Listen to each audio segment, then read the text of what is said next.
Okay.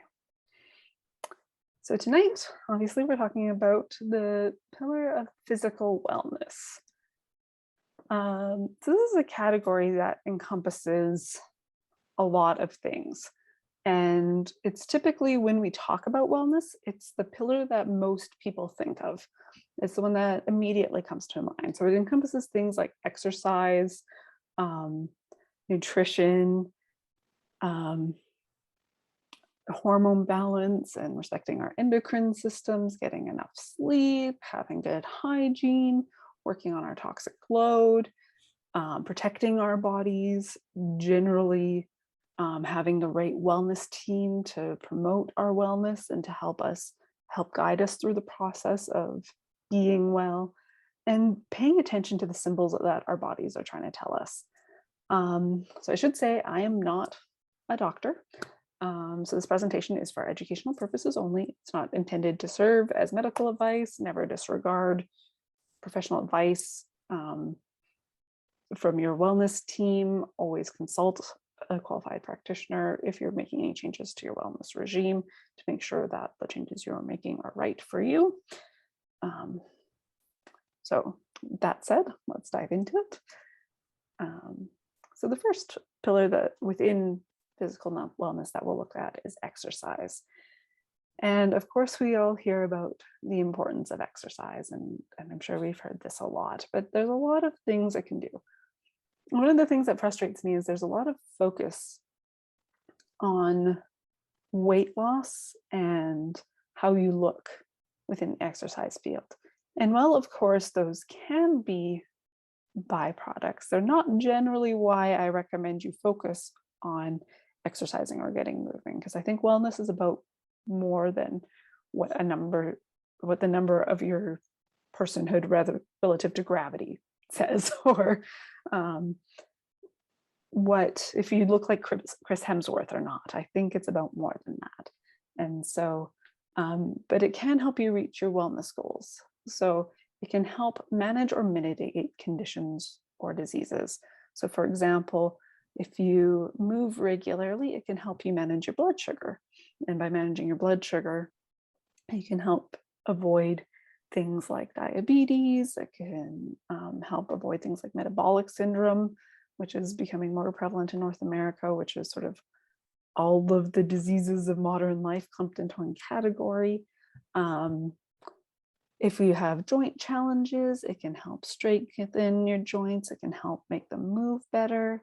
And so there's benefits that way to help things, of course. And we could go on and on, but we don't have all night for this one piece. So moving along, it can help improve your mood. And it does this through several ways. It can actually, as we're going to see when we get to the endocrine system part, it can actually help your endocrine system work better, which produces the neurotransmitters, which help with your mood.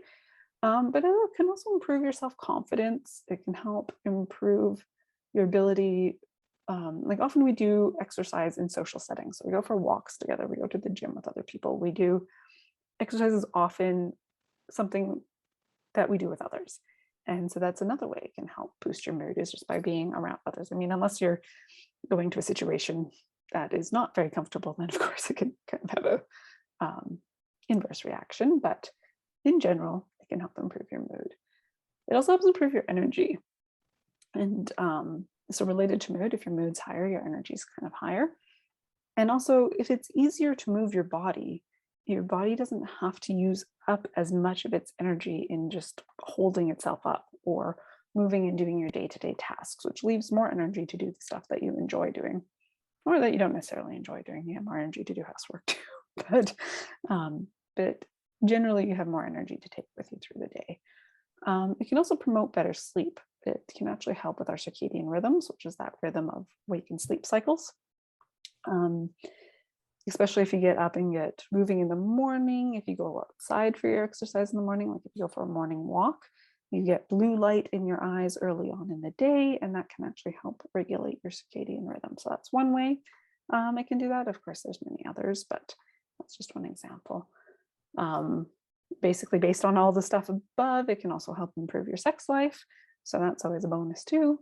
And like we said, it can be fun, it can be social. It's a way to to be with others, to express yourself, to go do fun activities. If you go rock climbing with people, although right now in COVID times, rock climbing may not be the best example, I guess, but like going for walks with people even. We have our wonderful Wellness Wednesday walks. That's a great way to get out and be together and be in community. And so a lot of times people ask how much activity they should get. And so the Government of Canada recommends that children and youth should get at least 60 minutes per day of moderate to vigorous activity involving a variety of aerobic activities. Adults, including seniors, because seniors often think they need less, but it's not actually true. You need the same amount, should try to accumulate at least 150 minutes of moderate to vigorous activity per week. That being said, I think often when it comes to exercise, people let the perfect be the enemy of the good, right? So another way to say that, I guess, is that I saw a post. I have a chronic illness, and so I follow a lot of chronic illness boards on Facebook. And one of the posts I saw this week said, anything worth doing is worth doing poorly, which is a strange way to think about it, because that's not usually what we hear. But if something is worth doing and you aren't able to do it at 100%, do it to the level that you're able to do that day. And so if you're not able to jump in at the 150 minutes of moderate to vigorous activity, and if you haven't been moving much, I would not recommend jumping right into the deep end there. Do what you can as you can, and let that be enough. And I think that's a really important shift, because as a society, we tend to have an all or nothing mindset about it. Either you need to be like a gym rat or don't bother, almost, is a lot of our societal perception. And so I think we need to keep that in mind of if it's worth doing, it's worth doing imperfectly. So do what you can as you can. This is where I might geek out a little bit. Is talking about nutrition. So I'm a certified holistic nutritional consultant, for those of you that don't know. So I do nutritional consultations with people. So I talk a lot about this, and I'm looking forward to the month where this is our pillar, because then I really get to geek out about it. But these are some of the key pieces that I talk about with my clients. And so one of the things that I talk about a lot is that there's a difference in eating to stay alive and eating to thrive. So if you're eating foods just because they're convenient, just because somebody said that they're healthy and you really hate them, but you think you should eat them because somebody says they're healthy. If you're eating just because, I'm not saying those are bad things, but it's good to identify when you're eating just because and when you're eating something that you know is nourishing your body, that is working towards your wellness goals, that helps to bring you alive. I don't like the term cheat foods. I don't like, categorizing foods in some of these more negative ways for this reason as well. Because if I want to enjoy a piece of chocolate cake, I'm not going to enjoy it if I'm feeling guilty about it. But if I choose to eat that piece of cake, it's a choice, and I'm going to choose to enjoy every morsel of it, and that's fine. And so I just have to keep them. And sometimes, your gremlins in the back of your mind get to you, and you're like, "Oh, why are you eating this?" Right? You just have to remind them, I'm eating this because it brings me joy, and it's feeding my soul. Food sometimes is about feeding your soul, not your body, and so it's important to keep that in balance. And so that kind of ties into that second point there, is enjoying eating. And I think North American society and our relationship with food in North America often drains that joy out. I grew up going to Weight Watchers with my mom, mostly because she was supporting a friend in it. She took some of the principles, but it was a lot about going to support a friend, and I was little, I was along for the ride. And I still remember being like 3 years old and some of the stuff that they were saying, and it just thinking of your food as points does not bring joy to your life, I don't think. You are constantly breaking it down into its calories, into its pieces. How are you supposed to have that full-bodied experience of what you're doing? It takes all of that sacredness of eating out of it. And so I think re-establishing those relationships of the positive relationships with food in our life is very important. And I think it can address a lot of the eating challenges and confusion that we have. Maintaining a steady blood sugar, I think, is something that's a bit underestimated the importance of in our society. I mean, we think of it in terms of diabetes, and that if you have diabetes, it's something you need to be aware of. But I think a lot of us in our lives have experienced, you wake up, you have cereal, and so you have like a kind of a sugary start to your day, and then you crash kind of around 10 and you're feeling a bit tired, so you find yourself reaching for the coffee and going to the snack room, and maybe you grab a muffin and then you get energy again, and then you crash, oh, just in time for lunch. So then you grab a quick lunch, probably something relatively carb-based again often, which once again you get that spike, and then you get that 3 o'clock slump in the afternoon, where at 3 in the afternoon you're just like, oh my gosh, I need a nap, I'm not functioning. So you go and grab like a donut and a coffee to power you through the rest of your afternoon, and you kind of have a peak of energy and sort of just stagger into dinner time. You do that again, and you have that roller coaster throughout the day. And that's often because we're not eating in a way or being mindful of how we eat impacts our blood sugars. And so that's what's causing this roller coasters of energy throughout the day. And so, especially if you're somebody who's prone to that like 10 o'clock and 3 o'clock slump, that's typically what's going to be causing that. And so what I often recommend for things like that is seeing, and I don't always love getting this technical, but it's a sort of frames of reference that people can think of. So if you have something rich in fat, so say you have some pieces of cheese or something, get nice good quality cheese, and then maybe some pecans and some apple for a snack. Well, you're going to have some carbohydrates, which kind of give you a bit quicker energy, and you're going to have some protein and some fat, which is going to stay with you longer, and it's going to release into your bloodstream slower. And so that's actually going to help stabilize some of those energy spikes and crashes throughout the day. Of course, you can get those from caffeine too. So depending on your caffeine intake, that may be part of it. But if we're looking more specifically at the blood sugar, trying to have a combination of fat, protein, and carbohydrate each time you eat can kind of help stabilize some of that. Something else, if you're going to have something like a sweet treat, if you can add true Sri Lankan cinnamon, not I think it's canela, that is more of a, it tastes like cinnamon, but it's not true cinnamon. True cinnamon actually helps regulate your blood sugar. And so if you're having a sweet treat, and it's a sweet treat that could taste good with cinnamon, like a porridge or something like that, I recommend sprinkling the true cinnamon on top, because that's just going to help stabilize that out a little bit for you. And then eat real food. This is one that always sounds weird, because it's like, well, if I'm eating food, aren't I eating real food? But for those of you that were at our Michael Pollan presentations, you'll remember that he said, eat real food, not too much, mostly plants. And so real food being things that are ingredients, they don't have ingredients generally, is what we're looking at as that distinction. Or that if you're looking at the ingredient, you know which plant, as in, or animal it came from, plant being vegetation, not being which factory it was made out of. If you can identify the original source of the food that you're eating, then it's probably real food. If you're looking at it and not totally certain where that polysaccharate whatever came from, then it probably wouldn't fall into the real food category. And so that's something that we'll get to a bit more when we're talking about managing our toxic loads as well.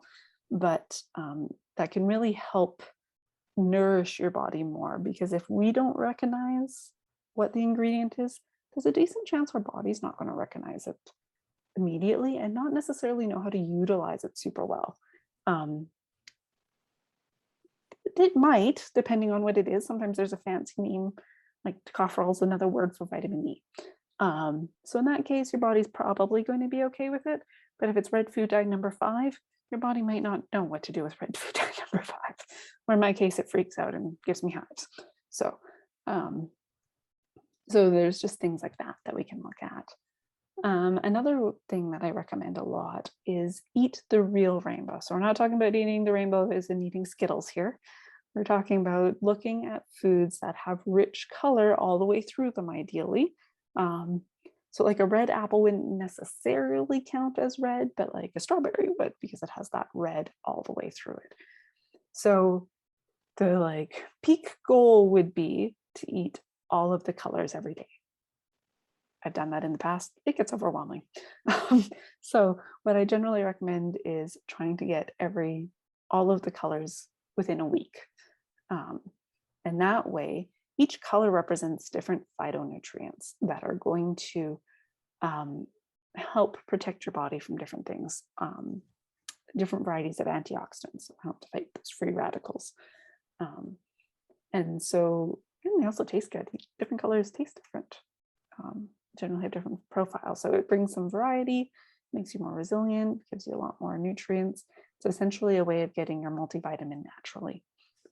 So that's another way I recommend doing that. And then I have hydrate here with a ton of exclamation marks, because this is probably the biggest thing that I see in my practice, including myself. When I was at school and I was doing an assessment on myself, and I was trying to figure out, I had these symptoms that I thought couldn't be connected, and it kept coming back in terms of how we categorize things to bladder. It's like, my bladder's fine. Why does it keep coming back to that? And the more I explored, it was because I was chronically dehydrated. I was drinking about 1 liter of water a day, if not more, but I was chronically dehydrated and was experiencing a lot of symptoms, the mild symptoms of chronic dehydration. And when I'm working with my clients, that is often something that I see. And we don't necessarily think of it, because if we're drinking things throughout the day, we might think we're getting hydrated, but it really depends on what we're drinking. If we drink coffee, for example, to be hydrated, to ensure that we're getting our proper hydration, you actually need to drink 2 cups of water or herbal tea for every 1 cup of coffee that you drink, because it's actually going to dehydrate you.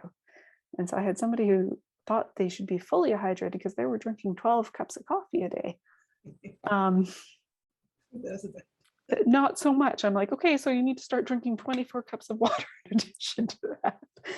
And they complained because they said they're going to be living in the bathroom. And I'm like, well, yes, but that's the trade-off.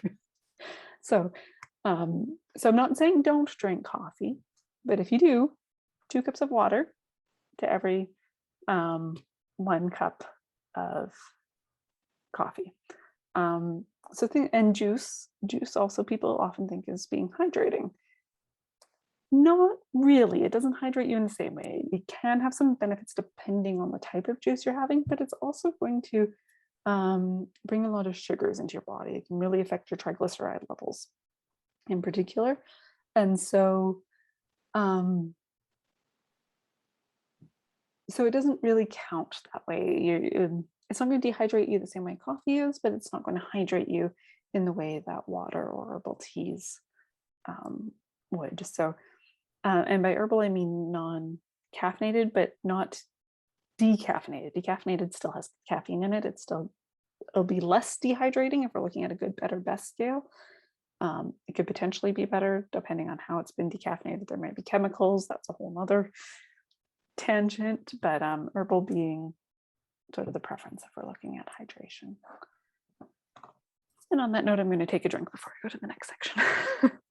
Yeah. Oh, fruit infused water could also work if you have like lemon or orange slices in the water, or mint leaves in the water, or mint and lime. That's a combination I enjoy. That would count, but we're looking at things that are more water than anything else, basically. But yeah, I get stomach cramps from plain water. So I'm with you on that. Next one I'm going to look at is respecting your endocrine system. And this might be getting a little bit technical, so bear with me. But the main part we need to know for this is that our endocrine system, predominantly what we're looking at is our hormones and our neurotransmitters. And they're the different chemical messengers that communicate messages throughout our body. But we have a lot of things in our life that can confuse them right now, and we can end up getting mixed messages or the wrong messages, or sometimes a system gets stuck on. So some of the neurotransmitters you might be familiar with are serotonin, dopamine, norepinephrine, GABA. So you're thinking a lot of those things that are related to mood, related to sleep cycles, things like that. And then our glands make our hormones. So like our pituitary glands, hypothalamus, thalamus, adrenal glands, pancreas, thyroid, ovaries, testes. Odds are you've met somebody or yourself have had challenges with hormones from one of these glands at some point in your life. It's pretty widespread. I've had challenges with multiple of them. And that's in part because of our life in North America. And so, like I said, I have some chronic health issues, and I was seeking out advice from a lot of different wellness practitioners, and they all kept saying to me, it's your adrenals, you're having challenges with your adrenals. Like everything was coming back to the adrenals. And this is before I went to nutrition school, and I was like, it can't all be the adrenals. There's no way it can all be the adrenals. And then I went to nutrition school, and it was all the new adrenals, because our adrenals are these two little glands that sit on top of our kidneys. And they are little powerhouses, and one of their main jobs is to produce cortisol, which is our stress hormone or our fight or flight hormone. So really useful stuff. It's designed to keep us alive. That's its job. It's stressful fight or flight situation, it's going to keep us alive. So it does things like pulling nutrients from our limbs into our core, prioritizing which body systems are going to get more nutrients than others, because if we're being chased by a tiger, we don't really need to digest our food well in that moment, or we need to be able to get away from it, right? So super useful thing to have, except for our bodies can't tell the difference between a perceived stressor. So if you're thinking about a stressful situation, our adrenal glands are going to respond with their mighty, boxing gloves on, just the same way they would as if we're being chased by a tiger. So if we think about our society these days, and constant bombardment from the news, stressors financially, health stressors, all of the different things that we have coming at us all day, every day, it keeps triggering that. So if we keep having all these stressors, our poor little adrenal glands are doing their best to keep us alive, doing their best to help us survive that tiger that's not going away. Why is the tiger not going away, right? And so they just keep doing their job, but that means we're not digesting properly, that our other, particularly our thyroid, if you have an adrenal challenge, you're going to have some thyroid challenges, because it pulls the resources away from our thyroid hormones to be able to create properly.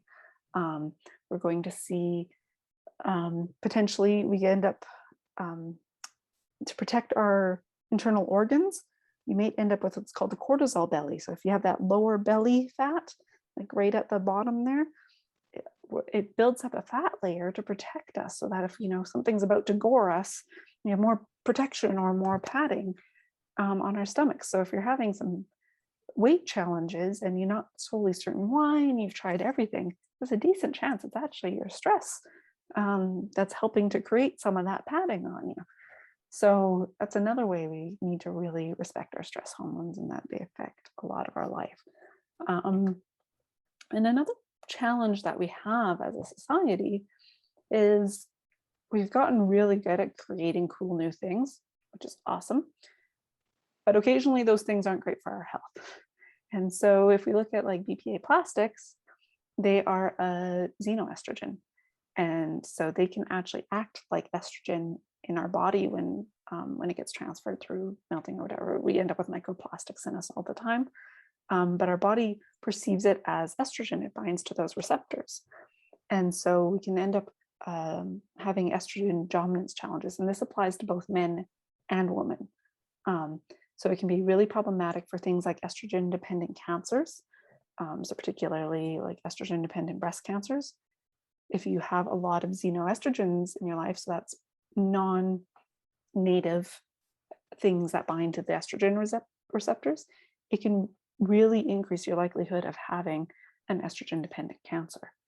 If you're a man, you may end up having a much more feminine figure. If you end up having too many of these, you may end up with more filled out breasts. You may end up with more fat on your hips. You may end up having, you could still have high testosterone, but sometimes it ends up lowering testosterone. So there's some challenges if we have too many of these things. And we'll get to that a little bit more when we get to the toxic load part. But it's another way that we just have to respect our endocrine system and be aware of it. There's also phytoestrogens that come from food, but they're a little bit less concerning if we don't have as many xenoestrogens in our life. I feel like I'm going down a rabbit hole here, so I'm going to stop going down that rabbit hole. And if you have questions, we can do that in the conversation afterwards. So we're going to go on to sleep, and if my screen ever catches up with me. But of course, we've all heard about the importance of sleep, and the importance of sleep really cannot be overstated. It correlates with almost all markers of wellness and all markers of illness. So if we get good sleep, if we're doing well, it can boost our immune system. Conversely, if we're not sleeping well, our immune system gets suppressed. It can having good sleep can lower the risk of heart disease. So of course, the inverse is if we have really poor sleep hygiene, aren't sleeping well, then we can really increase our risk of heart disease. It can help improve memory, reduce anxiety and depression. It helps blood sugar regulation. We talked about the importance of that earlier. It can improve your concentration. Of course, if you're tired, it's really hard to concentrate on things. You may end up with brain fog. You're just not going to be working as well. You've probably noticed at different points in your life, if you haven't got very good sleep, something that the day before might have been a little bit stressful, but you didn't have like a full-blown reaction to on a day that you didn't get enough sleep might seem catastrophic. Or we just don't have the reserves to be able to deal with them as well. And so sleep can really help with that. Correlated to that, it can help you make better decisions. If you're tired, it's really hard to reason through proper decision making well, right? It can help you feel more attractive, which helps to boost your mood and your self-esteem, and can really positively impact most aspects of your life. You have more energy, which makes it easier to do things and get through the day. And once again, we get to that toxic load bit of it, but it helps when we're asleep. That is when our bodies do the bulk of the detoxification. That's when it has time to take out the trash. And so if we cut that short, we're not, like, if you think about it in the house, and even like if you only took out half the garbage every time you took it out, eventually you'd have an awful lot of garbage built up in your house, right? And so if we're not giving our bodies the ability to fully clean things out, we're going to end up seeing a backlog, and it's going to negatively affect us. Correlated to that is it's also the time when our body does things like muscle repair and tissue repair. So if you have an injury, or even if you've been exercising and you're looking, if you say do weightlifting, you're going to end up with micro tears in your muscle. That's how you build bigger muscle. If you're not sleeping well, they're not going to be able to repair properly. And so you're going to actually be more likely to get injuries. You're not going to heal as fast. It's really going to negatively impact your ability to function properly, basically. And so, like I said, we can't really stress enough sleeping well. And so generally, in order for your body to be able to detoxify and repair properly, the ideal for most adults is to be in bed by 10:30 and asleep by 11. Do I do that every night? Not even close. But it is a good thing to aim for, because that will allow, in terms of the circadian rhythm and the rhythm of our bodies, around 11 is when our liver likes to start working on some of that process. And if we're awake, it's not going to do it as efficiently. Something else I don't have on the slide, but that is interesting to note, is if you wake up at the same time every night, if we look at traditional Chinese medicine, there's often an imbalance associated with that. So if you wake up at, say, 3 in the morning every day, you probably have an imbalance from the traditional Chinese medicine perspective with your liver and your liver energy. And so if you wake up at the exact same time every day and you're not certain why, that might be an interesting route to explore, because you might learn something about yourself and you might be able to address it. So that would be part of that listening to your body bit that we're going to get to a little bit later. So the next one we're looking at is hygiene. And of course, this is something that's fairly obvious to all of us. But I have to say, the amount of people that seem shocked with some of the stuff when COVID first hit about how often you should be washing your hands makes me think that this is something that as a society we're brushing up on collectively. And so, of course, there's a lot of important things for our physical wellness with having good hygiene. It helps to ward off bacterial and viral diseases by killing them, eliminating them off of our bodies. It helps to get rid of body odor, which makes us feel better about ourselves and helps others feel more happy to be around us. It lessens the risk of infections, and that's a variety of infections. So it could be everything from reducing the risk of UTIs to, if you have acne and something burst and you got something in there, you could end up with an infection if it didn't get cleaned. If you get a cut on your hand and you don't wash it properly, you could end up with an infection. So of course, washing, particularly with soap and water, is a really effective way to prevent the risk for a lot of infections. Proper oral hygiene can reduce the risk of a variety of other health complications. Most notably, problems in the mouth often are highly correlated with problems with your heart. So if you have a lot of dental problems, you may want to talk to your dentist to see if you need to be having your heart checked out, because there is a very high correlation. The membranes between and the porousness between our mouth and our bloodstream are much thinner than in a lot of other parts of our body, and it absorbs much faster. Or if there's an infection, infection can spread to the heart much faster and things like that. So having good oral hygiene can really help to protect your heart in particular, but it affects a lot of other parts of our body as well. Lymph system in the head and neck, things like that too. And having good hygiene in your life can also help reduce the risk of others in your life getting sick. Once again, something we've really had brought to the forefront of our attention during COVID. Coming home, washing our hands, making sure our stuff is clean so that we're not spreading stuff to others in our families. That has become, I think, a lot more at the forefront of a lot of our minds than it was pre-pandemic. We might have known it, but I think it's become much more of a focus. And of course, like I said before, it just helps improve your self-esteem and your mood. If you're not doing well, it's amazing what a good shower and just freshening up can do to just make life feel a bit better, right? Feel a bit better about ourselves. Okay, so like I said earlier in the presentation, we're going to talk about managing the toxic load. I'm not sure if it's changing as quickly on your guys' end, sorry. The analogy that I like to use for toxic load, because it sounds big and it sounds scary, it's a pretty intimidating thing when we hear about toxicity in society.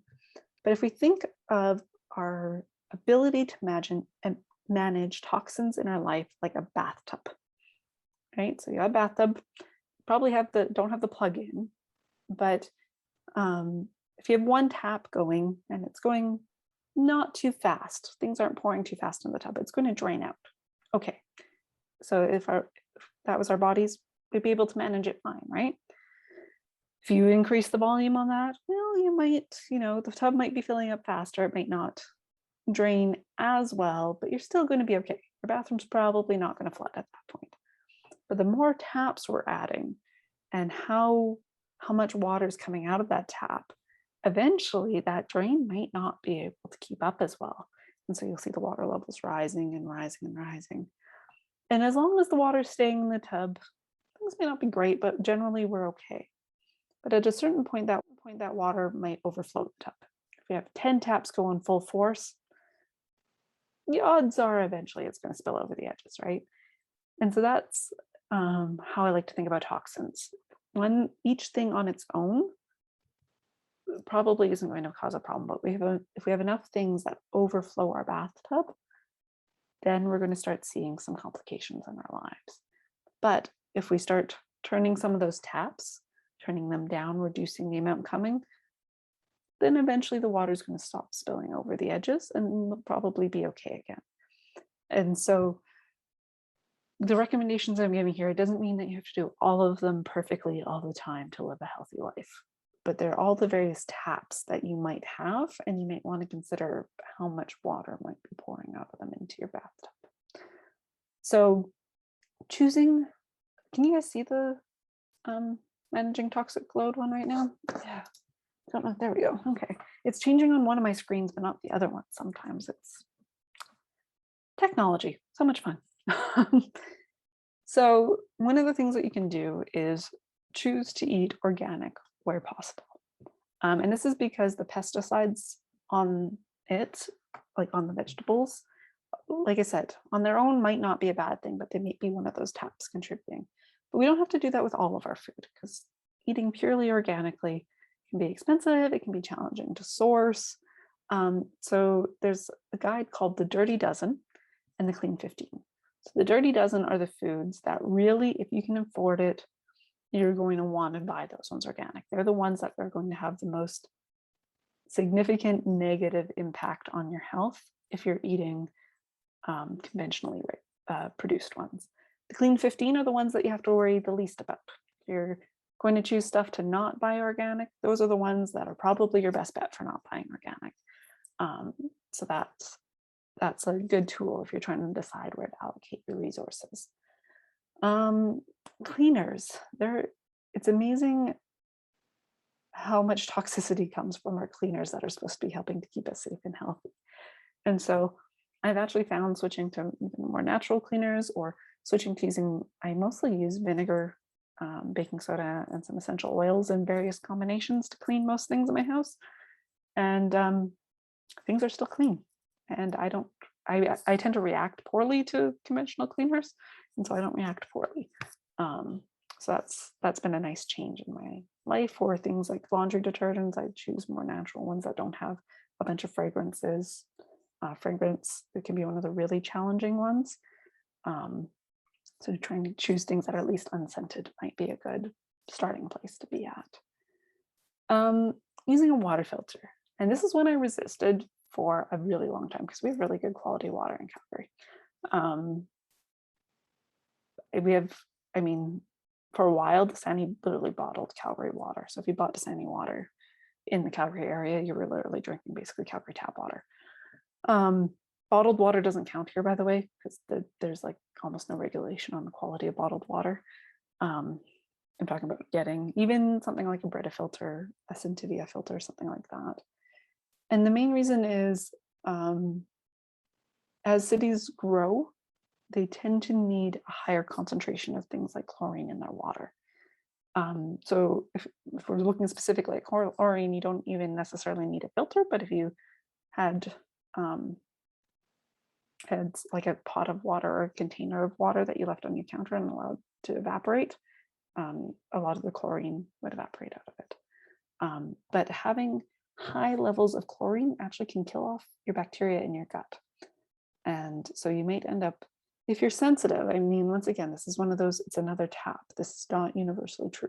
But if you're sensitive and if you're having some digestive issues, having that chlorine killing off more of the bacteria, the good bacteria that we need in our guts, can actually result in some pretty unpleasant digestive challenges. So it's just one of those other layers that you can do. Like I said, I resisted it for a long time, but I did find with some of my clients that were having a lot of digestive challenges, that was a piece that helped them. when they were working through that. Choosing fish that typically have smaller levels of mercury. So as with anything, we've learned about bioaccumulation. So smaller fish, less likely to have as much mercury in them than larger fish. Larger things higher up the food chain are likely to have more contaminants than smaller creatures lower down the food chain. And so I have a list there of some of the ones that you might want to avoid, but that if you eat fish frequently, or if you think you might be sensitive to mercury or have high exposure to mercury elsewhere in your life, this could be an important one.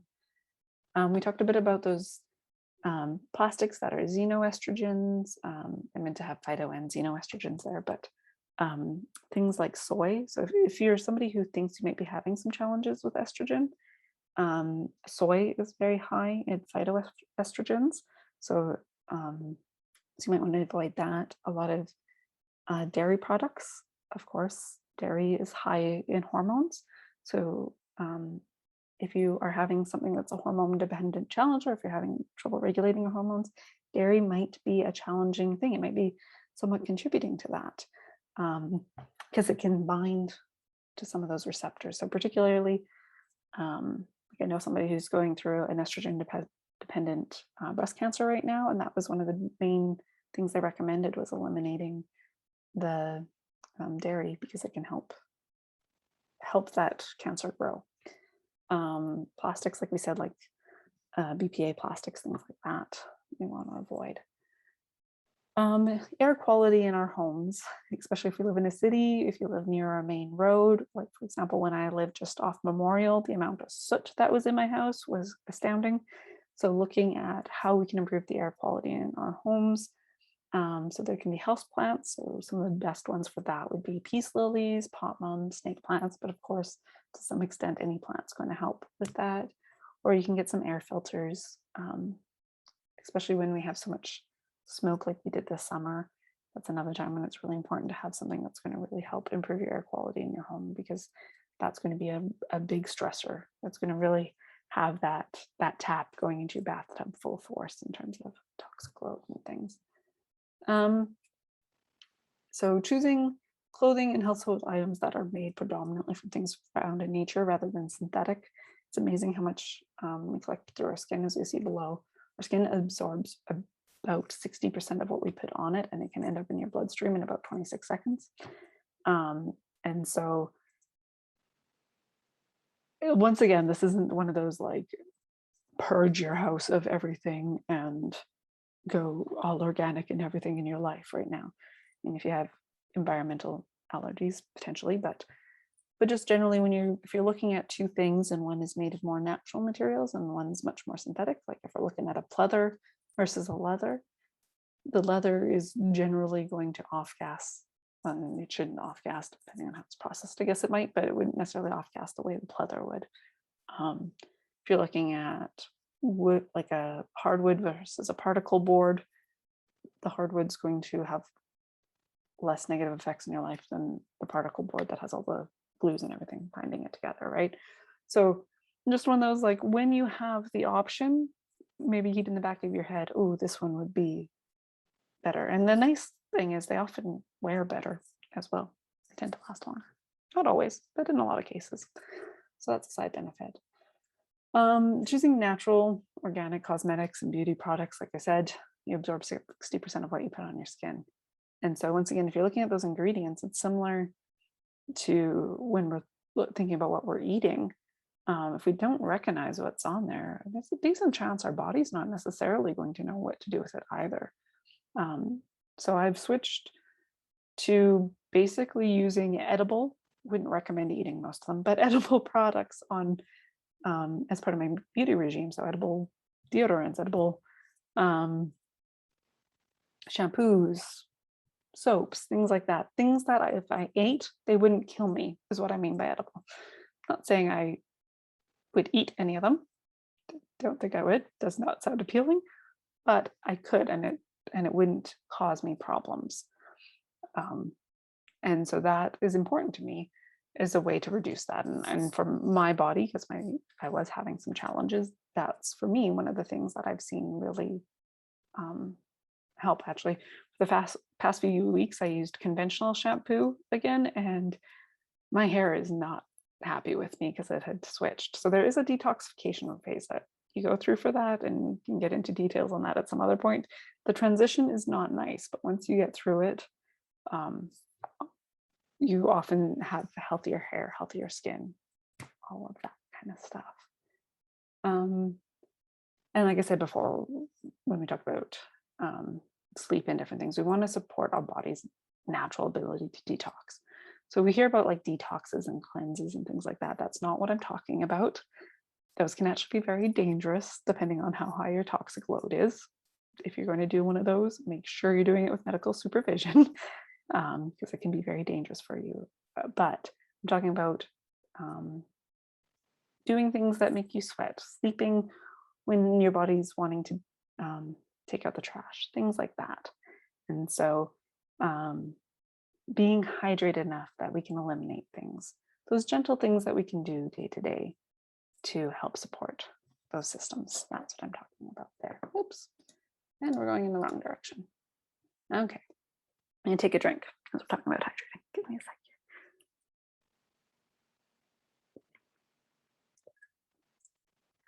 So the next bit that we're going to look at is protecting our bodies. So of course, part of physical wellness is doing good risk assessment. Are we going to be injured at any given moment?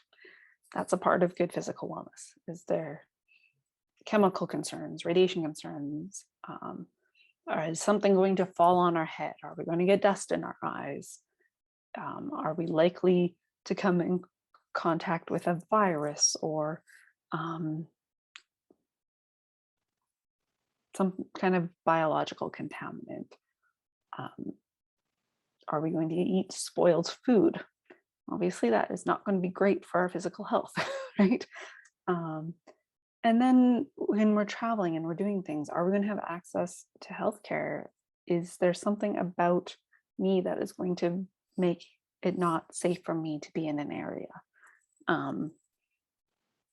That could be skin tone, that could be socioeconomic. There's lots of factors that might make an area not safe for you to go into. And so you need to do those risk assessments and make sure that you're making the best decisions you can to keep yourself safe. And of course, another thing to keep our bodies safe and protect our bodies is to avoid or to quit habits that are negatively affecting our body. And I mean, we all know these things. So, you know, if you're drinking excessively, that's going to have some challenges on a variety of things, but particularly our liver. Our livers don't do well with high quantities of alcohol.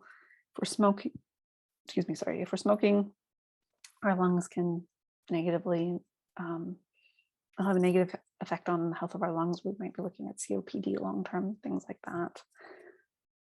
If you have a habit of self-harm, all of the different things, habits that could be damaging to your health, where possible, you want to avoid or work on quitting these habits and getting the appropriate support that you need for that. And that's going to improve your overall physical wellness. And then using safety equipment appropriately. So don't be like my father, who takes the covers off of his saws and then put his hand through a table saw. Would not recommend that. That is not using safety equipment appropriately. He also refuses to wear ear protection. He's a carpenter. Doesn't use ear protection. Is around power tools all the time. Perhaps unsurprisingly, his hearing is not great. Different things like that, right? Or when I was in kindergarten and we went to the hospital and we got to do different stations, he was at the station where you could look in the ears. And my mom used to tease him about having sawdust built up in his ears. Well, when we did that station, he did actually have sawdust built up in his ears. And so wearing appropriate protection would have prevented that, right? And so if you're going rock climbing, you probably want to make sure you have rope that's graded for rock climbing and not just some cheap rope bought at Home Depot, because that's not going to save your life. Appropriate carabiners, things like that, right? You want to make sure you're using the right safety equipment and that you're using it appropriately.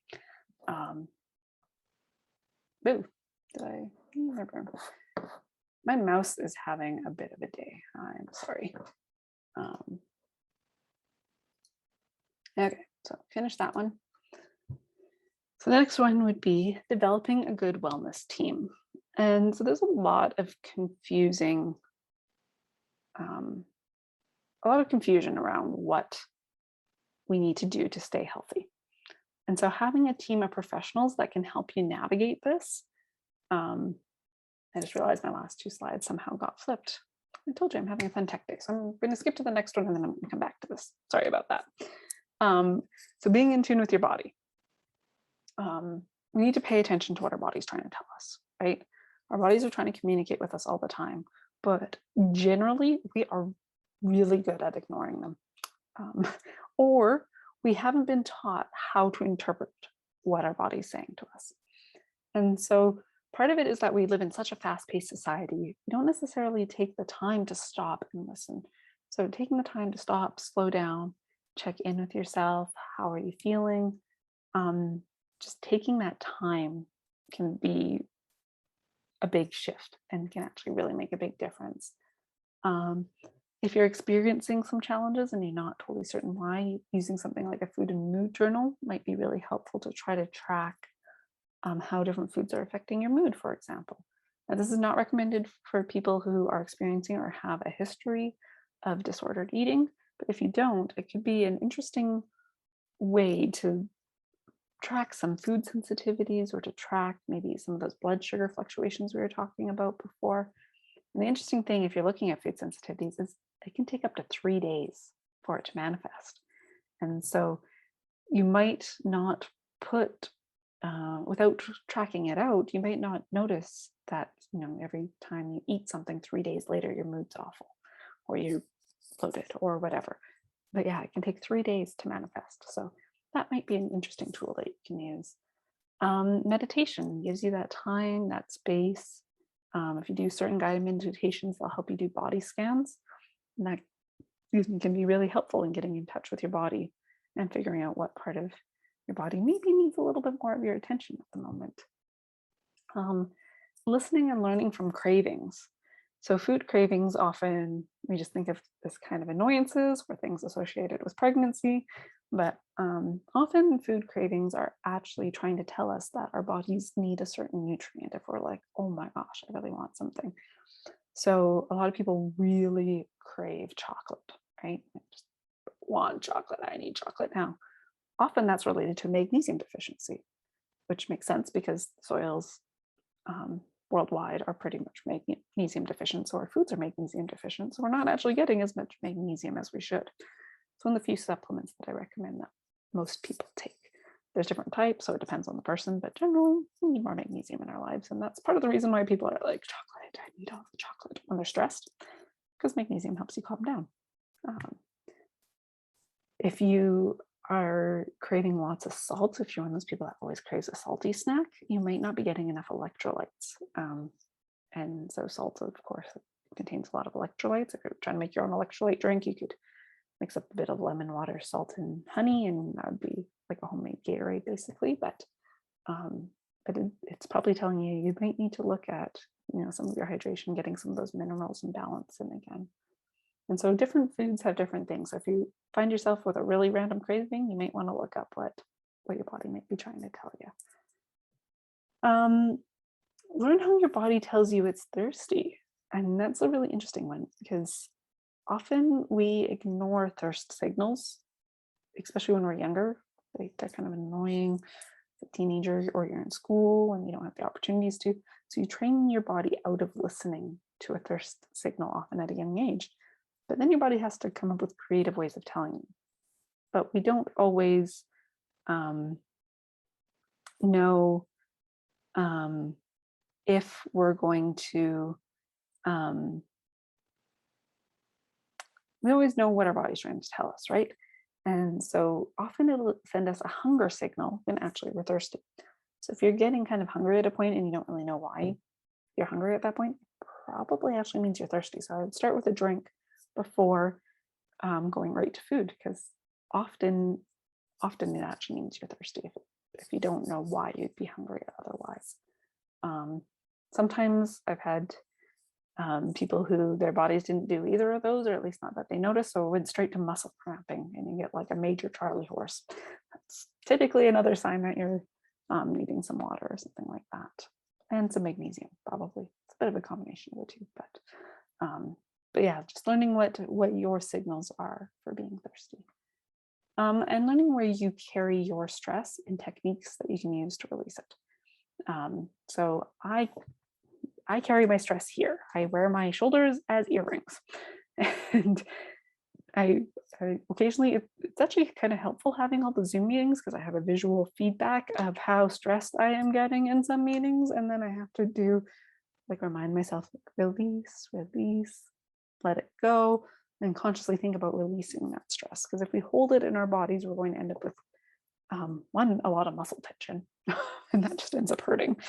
But it can also, if we're looking at it more from an energetic energy wellness perspective, it can linger in our bodies and cause health challenges that way as well. So looking for where we carry it. Some people carry it in their jaws. They grind their teeth, they clench their jaws. That can end up with a lot of dental and TMJ issues if you don't learn how to manage that. So learning where in your body you carry it and how you can effectively release that can really help avoid some of those physical challenges. Figuring out when you need to move more and when you need to rest. There's a time and a place for each. And as a society, rest is not always looked at favorably. We often want to, especially in a Protestant tradition, some of that like Puritan Protestantism that has trickled through, and hardworking is a core tenet, which is great, except for occasionally you actually do need to rest or your body's going to break down on you. And so learning those periods, being gracious with yourself in those times where you just need to do nothing. What's the Italian expression? Duce fare niente, the sweetness of doing nothing, can help your body recover so that you can go and do all those active things and move when you need to. And so having that balance is important. But if you need to move, if you're getting stiff and, if you have a sore back, a lot of people don't like to move, but moving can actually really help heal a really sore back, depending on what the challenge is. Obviously, consult with a health practitioner, but sometimes that's one of those times when we're inclined to rest, but we actually need to move. So learning when you need to do each. And then learning when you need to consult with a wellness professional so that you understand what your body's trying to tell you. Sometimes we don't have the knowledge to interpret what our bodies are trying to tell us, and we need a wellness team to help us with that. So I'm going to jump back to developing a good wellness team. That's why those lines got reversed. Sorry about that. So developing a good wellness team to help you interpret those signals and to help you understand. So of course, having a family doctor or a designated general physician for you that can track and help you long-term, who knows you, knows your story. If you're lucky enough to have a really good one, they can really help you explore and to some extent, find the rest of your team that's going to support your health. When specialists are appropriate, getting the right specialist. Now, sometimes this can be challenging. I saw over 20 practitioners before I got my diagnosis with EDS. So finding the right specialist isn't always easy, but it's really important. Once I found the right specialist, it made a really big difference in me being able to manage my condition, and he's an invaluable part of my wellness team. And then healthcare in North America, we call it healthcare, but really it's sick care predominantly. It's for when you are sick, when you have something more acute, so something that's dramatic and immediate. That is when our healthcare system shines. That's when it's really going to do its best. However, the training that our practitioners go through often doesn't lend itself to preventative care. It doesn't help you prevent. It doesn't help you be proactive in living well. And so looking at some alternative healthcare practitioners can help you with that living well. And then our healthcare system is there for you when something happens and you need help now. There's so many different wellness practitioners out there, and so many things to explore, and you need to figure out what the best fit for you is. But some that I used to work in wellness clinics, some of them that I'm familiar with and that I've seen a lot of people have success with would be seeing like a naturopath or a homeopath. So they have the same training or same level of training as doctors. In many parts of Canada have the same privileges, but they have a different approach. So they're looking more at that preventative, that overall wellness rather than the acute treatment of things. Massage therapists, so looking at your muscle, fascial, lymph wellness, basically helping to keep you limber and keep moving. Chiropractors and osteopaths, so looking at how your joints and your organs, if they're in alignment, if they're out of alignment, sometimes you can have problems. Make sure you find one that you trust if you go down that route. Get some good reviews first. There's, as with anything, good practitioners in their field and less credible people in their fields. Physiotherapists, functional movement practitioners are really important, especially if you're recovering from an injury. They can be very helpful then. And if you're not certain how to move safely for your body, so I have joint problems. So I had to find a team that actually taught me how to move and to build up my muscles safely, because otherwise I ended up with a lot of injuries when I was trying to figure out how to do it without some of these people on my wellness team. Muscle activation technique specialists, if you know Peyton Manning, this was a big part of his team. Basically, sometimes our muscles get lazy. You know, it's like a work team. Yeah, half the people in the lunchroom not really doing their job and the other half are carrying the team, right? Same can happen to our muscles. And essentially what this technique does is they remind everybody in the lunchroom to get back to work, and then you function better afterwards. So that's helpful that way. Doctors of traditional Chinese medicine or acupuncture. And I forgot to put on there, or an Ayurvedic specialist if you're looking for more of the Eastern ways of wellness and of the traditional knowledges that come out of those practices. Often there's confusion around what to eat. So a nutritionist or certified holistic nutritional consultant or somebody to help you with nutrition can be helpful. And particularly, I find if you're having a lot of digestive issues, doctors do their best, but they're not trained in that. And so they may not know. Actually, I had a client who I was able to refer her to get testing, but I was pretty certain she had a latex allergy based on her food reactions. And her doctors hadn't been able to figure out what was going on with her. But that was, you never know who's going to figure out in your team, right? Now we're an energy practitioner. So you look at like Reiki, Qigong, electromagnetic therapies, different things like that. It's a bit more on the esoteric side of it. And my scientific brain is not a fan, but I'm actually a Reiki master. The scientific side of my brain is still working on it, but I have to say, when I was at the science center and I Reiki'd the tennis ball that was under the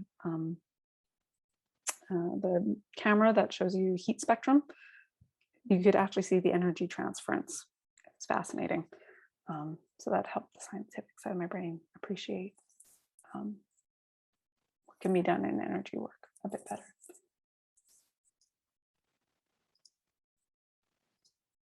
Okay.